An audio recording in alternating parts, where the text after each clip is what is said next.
Lei 8429, de 92. Paramos no artigo 17b.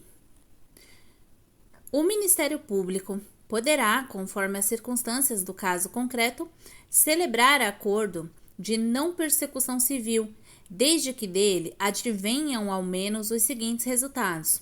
Inciso 1. O integral ressarcimento do dano. Inciso 2. A reversão à pessoa jurídica lesada da vantagem indevida obtida, ainda que oriunda de agentes privados. Parágrafo 1. A celebração de acordo a que se refere o caput deste artigo dependerá cumulativamente, inciso 1, da oitiva do ente federativo lesado em momento anterior ou posterior à propositura da ação. Inciso 2. De aprovação, no prazo de até 60 dias, pelo órgão do Ministério Público competente para apreciar as promoções de arquivamento de inquéritos civis, se anterior ao ajuizamento da ação. Inciso 3. De homologação judicial, independentemente de o acordo ocorrer antes ou depois do ajuizamento da ação de improbidade administrativa. Parágrafo 2.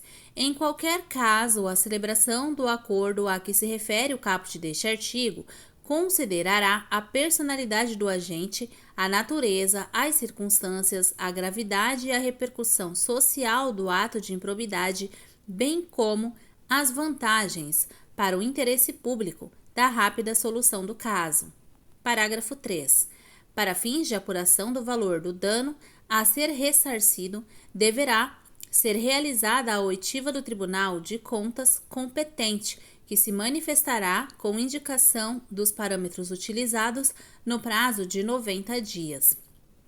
Parágrafo 4. O acordo a que se refere o caput deste artigo poderá ser celebrado no curso da investigação de apuração do ilícito, no curso da ação de improbidade ou no momento da execução da sentença condenatória. Parágrafo 5. As negociações para a celebração do acordo a que se refere o caput deste artigo ocorrerão entre o Ministério Público, de um lado, e, de outro, o investigado ou demandado e o seu defensor. Parágrafo 6. O acordo a que se refere o caput deste artigo poderá contemplar a adoção de mecanismos e procedimentos internos de integridade, de auditoria e de incentivo à denúncia de irregularidades e à aplicação efetiva de códigos de ética e de conduta no âmbito da pessoa jurídica, se for o caso, bem como de outras medidas em favor do interesse público e de boas práticas administrativas. Parágrafo 7.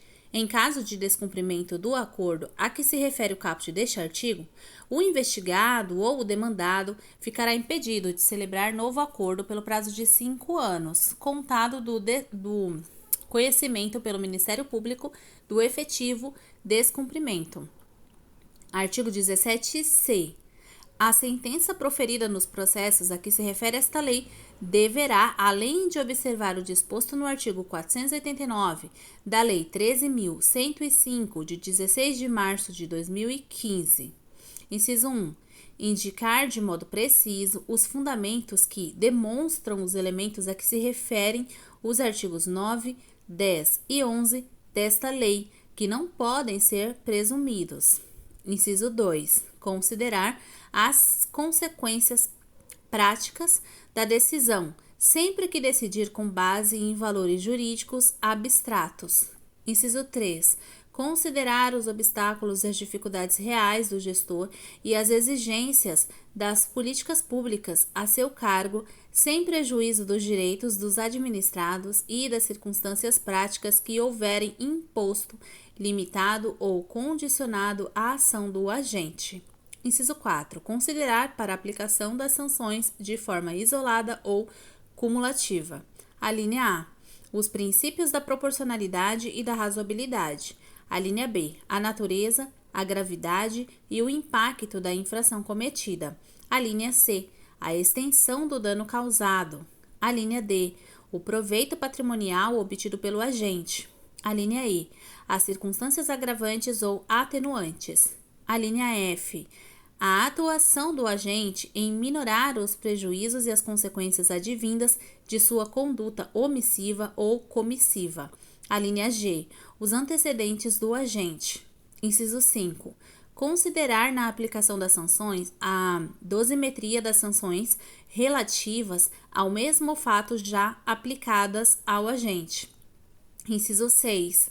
Considerar na fixação das penas relativamente ao terceiro, quando for o caso, a sua atuação específica, não admitida a sua responsabilização por ações ou omissões para as quais não tiver concorrido ou das quais não tiver obtido vantagens patrimoniais indevidas. Inciso 7. Indicar na apuração da ofensa a princípios, critérios, objetivos que justifiquem a imposição da sanção. Parágrafo 1. A ilegalidade sem a presença de dolo que a qualifique não configura ato de improbidade. Parágrafo 2. Na hipótese de litisconsórcio passivo, a condenação ocorrerá no limite da participação e dos benefícios diretos, vedada qualquer solidariedade. Parágrafo 3. Não haverá remessa necessária nas sentenças de que trata esta lei. Artigo 17d. A ação por improbidade administrativa é repressiva, de caráter sancionatório, destinada à aplicação de sanções de caráter pessoal previstas nesta lei, e não constitui ação civil, vedado seu ajuizamento para o controle de legalidade de políticas públicas e para a proteção do patrimônio público e social do meio ambiente e de outros interesses difusos, coletivos e individuais homogêneos. Esse artigo aqui, ele foi incluído pela Lei 14.230 de 2021. Então, fiquem bem atentos a essa questão da 8429, porque ela mudou muita coisa, praticamente. Fez uma nova aqui, praticamente. Então, tomem bastante cuidado, viu, com essa nova, né, diria, 8429. Quem está estudando aí há mais tempo pode estar com ela desatualizada aí no material. Parágrafo único. Ressalvado o disposto nesta lei, o controle de legalidade de políticas públicas e a responsabilidade de agentes públicos, inclusive políticos, entes públicos e governamentais, por danos ao meio ambiente, ao consumidor, a bens e direitos de valor artístico, estético, histórico, turístico e paisagístico, a qualquer outro interesse difuso ou coletivo, a ordem econômica, a ordem urbanística, a honra e a dignidade de grupos raciais, étnicos ou religiosos e ao patrimônio público e social, submetem-se aos termos da Lei 7347, de 24 de julho de 1985. Artigo 18. A sentença que julgar procedente a ação fundamentada... Artigo 18. A sentença que julgar procedente a ação fundada nos artigos 9 e 10 desta lei condenará ao ressarcimento dos danos e à perda ou à reversão dos bens e valores ilicitamente adquiridos, conforme o caso, em favor da pessoa jurídica prejudicada pelo ilícito. Parágrafo 1. Se houver necessidade de liquidação do dano, a pessoa jurídica prejudicada procederá a essa determinação e ao ulterior procedimento para cumprimento da sentença referente ao ressarcimento do patrimônio público ou a perda ou a reversão dos bens. Parágrafo 2.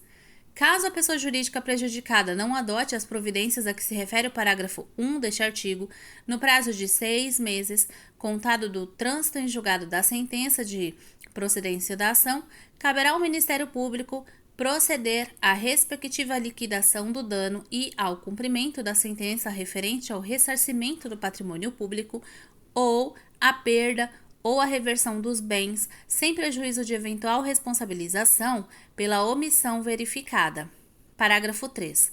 Para fins de apuração do valor do ressarcimento, deverão ser descontados os serviços efetivamente prestados. Parágrafo 4. O juiz poderá autorizar o parcelamento em até 48 parcelas mensais corrigidas monetariamente do débito resultante de condenação pela prática de improbidade administrativa se o réu demonstrar incapacidade financeira de saldá-lo de imediato. Artigo 18-A. A requerimento do réu, na fase de cumprimento da sentença, o juiz unificará eventuais sanções aplicadas com outras já impostas em outros processos, tendo em vista a eventual continuidade de ilícito ou a prática de diversas ilicitudes, observado o seguinte. Inciso 1. No caso de continuidade de ilícito, o juiz promoverá a maior sanção aplicada, aumentada de 1/3 ou a soma das penas, o que for mais benéfico ao réu. Inciso 2. No caso de prática de novos atos ilícitos, pelo mesmo sujeito, o juiz somará as sanções. Parágrafo único. As sanções de suspensão de direitos políticos e de proibição de contratar ou de receber incentivos fiscais ou creditícios do poder público observarão o limite máximo de 20 anos. Capítulo 6. Das disposições penais. Artigo 19. Constitui crime a representação por ato de improbidade contra o agente público ou terceiro beneficiário, quando o autor da denúncia o sabe inocente. Pena: detenção de 6 a 10 meses e multa. Parágrafo único. Além da sanção penal, o denunciante está sujeito a indenizar o denunciado pelos danos materiais, morais ou à imagem que houver provocado. Artigo 20. A perda da função pública e a suspensão dos direitos políticos só se efetivam com o trânsito em julgado da sentença condenatória. Parágrafo 1. A autoridade judicial competente poderá determinar o afastamento do agente público do exercício do cargo, do emprego ou da função sem prejuízo da remuneração, quando a medida for necessária à instrução processual ou para evitar a iminente prática de novos ilícitos. Parágrafo 2. O afastamento previsto no parágrafo 1 deste artigo será de até 90 dias, prorrogáveis uma única vez, por igual período, mediante decisão motivada. Artigo 21. A aplicação das sanções previstas nesta lei independe. Inciso 1. Da efetiva ocorrência de dano ao patrimônio público, salvo quanto à pena de ressarcimento e as condutas previstas no artigo 10 desta lei. Inciso 2. Da aprovação ou rejeição das contas pelo órgão de controle interno ou pelo Tribunal ou Conselho de Contas. Parágrafo 1. Os atos do órgão de controle interno ou externo serão considerados pelo juiz quando tiverem servido de fundamento para a conduta do agente público. Parágrafo 2. As provas produzidas perante os órgãos de controle e as correspondentes decisões deverão ser consideradas na formação da convicção do juiz, sem prejuízo da análise acerca do dolo na conduta do agente. Parágrafo 3. As sentenças civis e penais produzirão efeitos em relação à ação de improbidade quando concluírem pela inexistência da conduta ou pela negativa da autoria. Parágrafo 4. A absolvição criminal em ação que discuta os mesmos fatos, confirmada por decisão colegiada, impede o trâmite da ação da qual trata esta lei, havendo comunicação com todos os fundamentos de absolvição previstos no artigo 386 do Decreto-Lei nº 3689, de 3 de outubro de 1941, que é o Código de Processo Penal. Parágrafo 5. Sanções eventualmente aplicadas em outras esferas deverão ser compensadas com as sanções aplicadas nos termos desta lei. Artigo 22. Para apurar qualquer ilícito previsto nesta lei, o Ministério Público, de ofício, a requerimento de autoridade administrativa ou mediante representação formulada de acordo com o disposto no artigo 14 desta lei, poderá instaurar inquérito civil ou procedimento investigativo assemelhado e requisitar a instauração de inquérito policial. Parágrafo único. Na apuração dos ilícitos previstos nesta lei, será garantido ao investigado a oportunidade de manifestação por escrito e de juntada de documentos que comprovem suas alegações e auxiliem na elucidação dos fatos. Capítulo 7. Da prescrição. Artigo 23. A ação para a aplicação das sanções previstas nesta lei prescreve em 8 anos, contados a partir da ocorrência do fato ou, no caso de infrações permanentes, do dia em que cessou a permanência. Daí o inciso 1, 2 e 3 foram revogados. Parágrafo 1.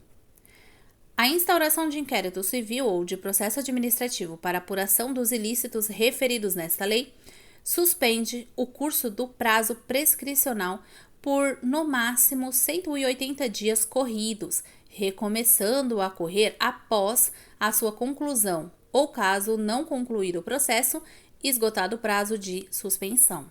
Parágrafo 2.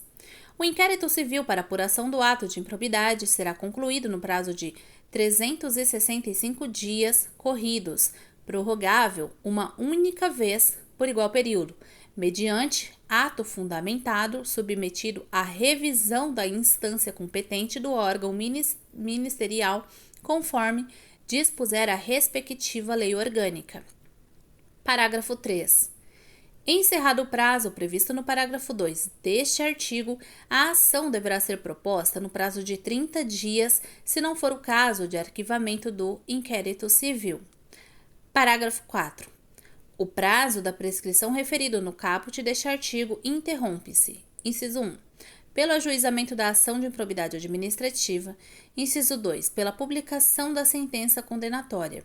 Inciso 3. Pela publicação de decisão ou acórdão de Tribunal de Justiça ou acórdão regional federal que confirma a sentença condenatória ou que reforma a sentença de improcedência. Inciso 4. Pela publicação de decisão ou acórdão do Superior Tribunal de Justiça que confirma acórdão condenatório ou que reforma acórdão de improcedência. Inciso 5. Pela publicação de decisão ou acórdão do Supremo Tribunal Federal que confirma acórdão condenatório ou que reforma acórdão de improcedência. Parágrafo 5. Interrompida a prescrição, o prazo recomeça a correr do dia da interrupção, pela metade do prazo previsto no caput deste artigo. Parágrafo 6. A suspensão e a interrupção da prescrição produzem efeitos relativamente a todos os que concorreram para a prática do ato de improbidade. Parágrafo 7. Nos atos de improbidade conexos que sejam objeto do mesmo processo, a suspensão e a interrupção relativas a qualquer deles estende-se aos demais. Parágrafo 8. O juiz ou o tribunal, depois de ouvido o Ministério Público, deverá, de ofício ou a requerimento da parte interessada, reconhecer a prescrição intercorrente da pretensão sancionadora e decretá-la de imediato, caso, entre os marcos interruptivos referidos no parágrafo 4, transcorra o prazo previsto no parágrafo 5º deste artigo. Artigo 23-A. É dever do poder público oferecer contínua capacitação aos agentes públicos e políticos que atuem com prevenção ou repressão de atos de improbidade administrativa. Artigo 23-B. Nas ações e nos acórdãos regidos por esta lei, não haverá adiantamento de custas, de preparo, de emolumentos, de honorários periciais e de quaisquer outras despesas. Parágrafo 1. No caso de procedência da ação, as custas e as demais despesas processuais serão pagas ao final. Parágrafo 2. Haverá condenação em honorários sucumbenciais em caso de improcedência da ação de improbidade se comprovada má-fé. Artigo 23-C. Atos que ensejam enriquecimento ilícito perda patrimonial, desvio, apropriação, malbaratamento ou dilapidação de recursos públicos dos partidos políticos ou de suas fundações serão responsabilizados nos termos da Lei 9096 de 19 de setembro de 95. Capítulo 8. Das disposições finais. Artigo 24. Esta lei entra em vigor na data de sua publicação. Artigo 25. Ficam revogadas as leis 3164, de 1 de junho de 57, e 3502, de 21 de dezembro de 1958.